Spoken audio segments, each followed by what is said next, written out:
joint NTSB and DOD investigation, the NTSB actually has a Black Hawk certified pilot on staff, on our personal staff, based out of Alaska. Once we realized the dynamics and the intricacies of the Black Hawk, we have brought that member in, and they are on scene now, providing direct technical assistance to the NTSB. Now, it does not mean that the DOD is not working and helping with us, but in order to maintain our independence, we have our own Black Hawk certified pilot in the working group for helicopters.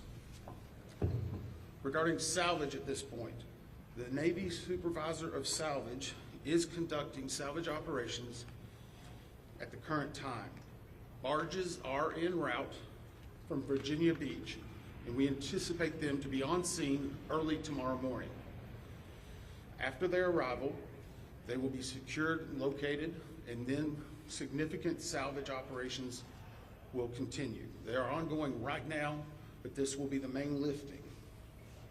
It's being done in conjunction with the DC Medical Examiner's Office in order to make sure simultaneously that any additional victims are recovered and immediately turned over to them for identification and returned to their families.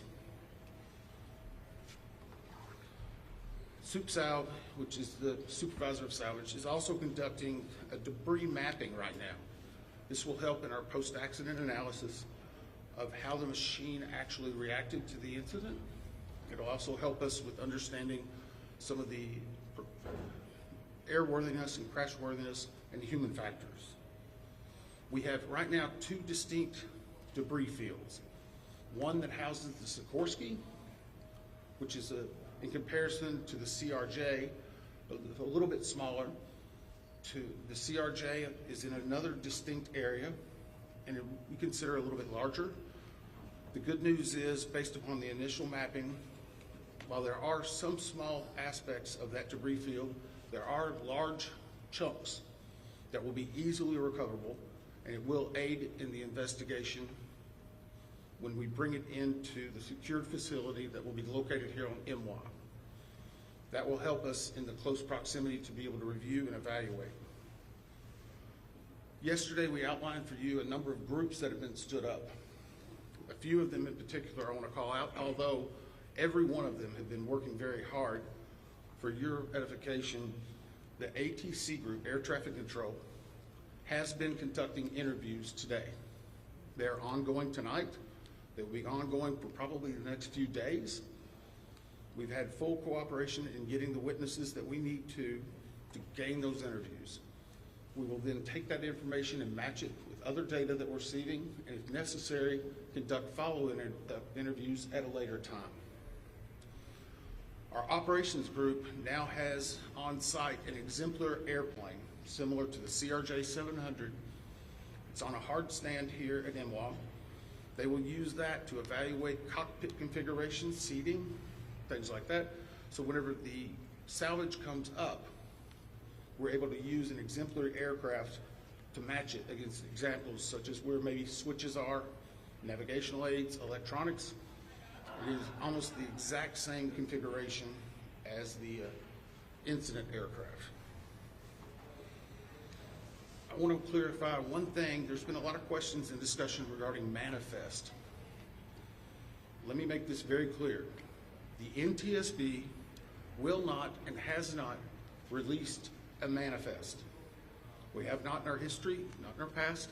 We will not be in this accident. In fact, there's specific congressional language that whenever it is in our possession, it is not available through the Freedom of Information Act. It will not be included in our report. We will not be putting any names of any of the victims. Any release of that information will come from other individuals or groups. Regarding the recorders, as many of you saw last night, we recovered from the CRJ 2 separate recorders. One was a FDFR, that is a flight data recorder. FD. That was actually in what we consider good condition. As part of that process, it was soaked in alcohol overnight. It was then opened today, and we have a high level of confidence that we will be able to get a full download in the very near future. Now, once we do have that download, we will not be releasing immediately the information regarding it. We will have to go through, correct the data sets, make sure they're synchronized. This has approximately up to possibly 2,000 data points. Is that right, Bryce?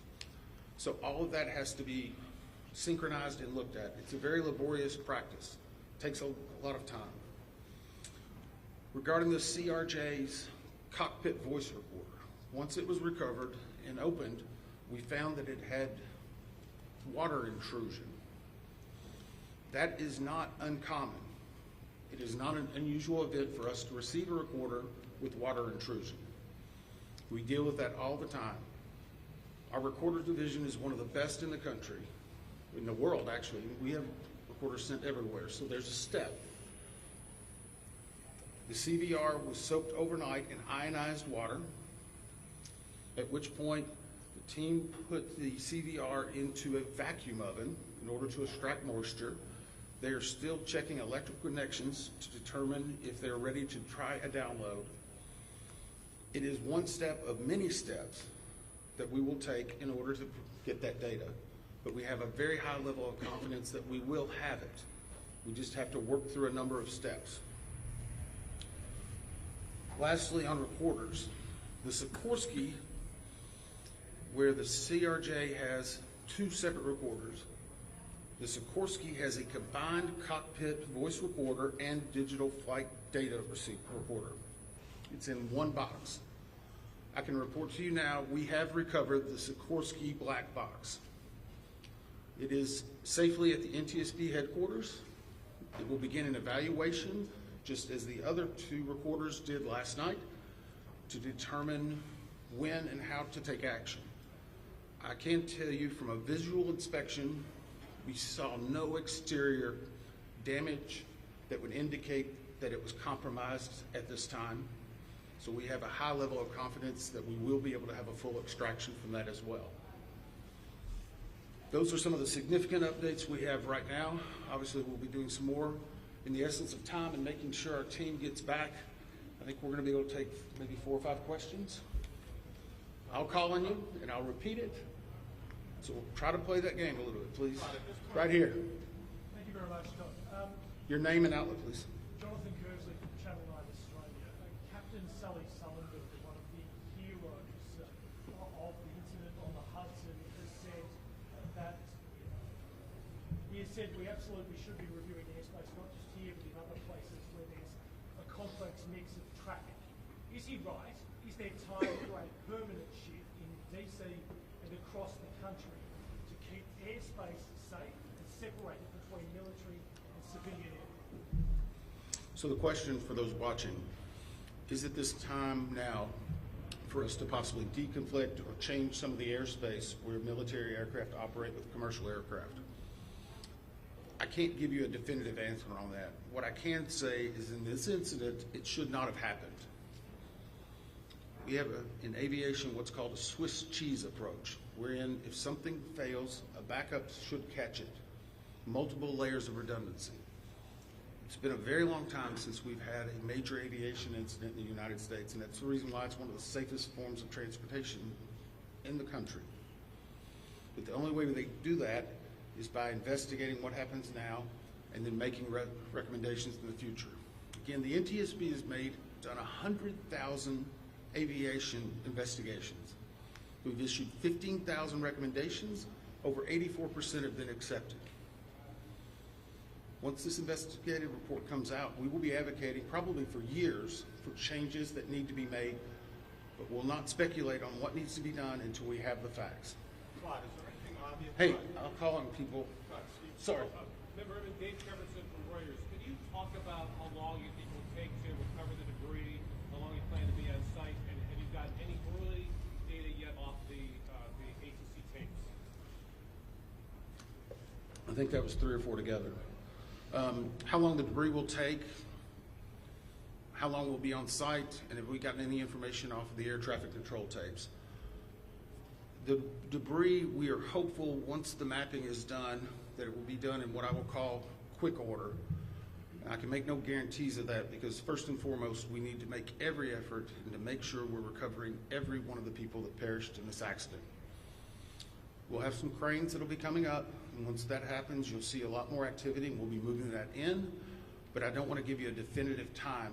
I would say it will start in earnest probably on Sunday, and it will go through next week, and some of that's contingent upon weather and other things. Regarding the ATC tapes, we've received a lot of different information on ATC, and so I'm just going to preempt it. Off-the-shelf software programs are not always as accurate as the data we specifically get from ADSB, from the black boxes. All of that are factors that come into our investigation. So we will not speculate about ATC tapes that you may have heard and seen online or snippets. We are getting the full cooperation that we need to be able to make an accurate assessment and to make sure what we are saying is factual and that it will help and aid in the entire investigation. Steve Cooper from Channel 7 in Boston. Is there anything glaring from the videos that we've all seen that would tell you that the pilot in the Black Hawk helicopter made a mistake? The question is, based on the videos, have we drawn any conclusions? We have not. We know that there was a significant incident in which the two aircraft collided, a pretty significant fireball. If you will recall, even after the first day, we only had maybe one or two grainy images that were coming out. We're seeing more and more at this time. So we're still collecting data, but we are not going to opine until we see a lot of other things in there. A couple more? Two more. Yes, sir. Keep on seeing with CNN. How critical is it to interview the controller in the tower pad? And how concerning is it to you, the reports that that controller is working two positions at the same time? So the question was, how critical are the air traffic control interviews and basically staffing? So air traffic control interviews are critical. That's the reason why there's a process in place. That began immediately after the accident. It was preservation of that evidence. It was immediately taking down notes, getting logs, all that information. We will go back and look at any air traffic controller that was involved in this. We'll go back and look at their past probably 72 hours, even 2 or 3 weeks. We'll look at their training, their hiring, everything, what they probably ate that day. But it is not one point that tells us everything. It's layered into a lot of other information that's very critical. Regarding staffing, the FAA has had a very robust plan in looking at staffing. Obviously, we'll be looking at not only staffing that day, but progressively staffing. How many people, what job functions they were doing, were they being combined, were they not? What was the weather outside? What was the number of landings? I recall back during COVID, one runway was being used, runway 1, that was the only one. 33, as traffic came back, started being opened up. So we would look at changes in traffic patterns, construction at the airport, all of that. It all paints a very big picture. Can I just follow up on that? Who are you? Sorry. Oh, sorry, Leah with AP. Have investigators interviewed air traffic controllers at this time? The question is, have we interviewed air traffic controllers? Yes. I think I started with, Were they working at the time? sorry.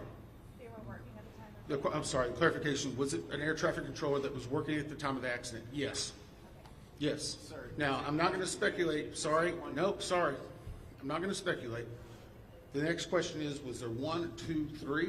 I don't have the answer for that right now. I know that the controller that was working at the time has been interviewed, and his interviews are ongoing throughout the day. Yes, ma'am. Last one.